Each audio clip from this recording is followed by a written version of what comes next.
2008 मध्ये मालेगावच्या भिक्खू चौकामध्ये झालेल्या बॉम्बस्फोट प्रकरणानं संपूर्ण महाराष्ट्र हादरला होता।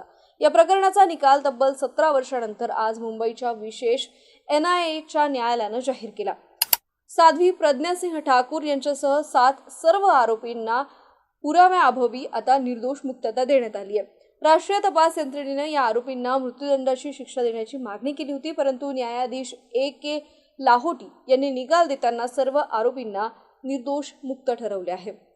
या निकालावर MIMचे नेते आणि छत्रपती संभाजीनगरचे माजी खासदार इम्तियाज जलील यांनी प्रतिक्रिया व्यक्त केली आहे। ते म्हणाले की मालेगाव बॉम्बस्फोट प्रकरणाच्या निकालावर महाराष्ट्र सरकार काय पावले उचलणार हे पाहणं महत्त्वाचं आहे।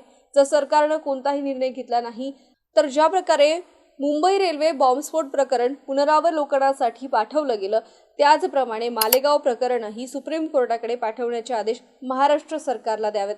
मालेगाव बॉम्बस्फोट प्रकरणामध्ये खऱ्या अर्थानं न्याय मिळाला असेलच तर जात धर्म आणि राजकारण बाजूला ठेवून विशेष NIA न्यायालयाच्या निकालाविरोधात सुप्रीम कोर्टामध्ये दाद मागितली पाहिजे, असं मत इम्तियाज जलील यांनी व्यक्त केलंय।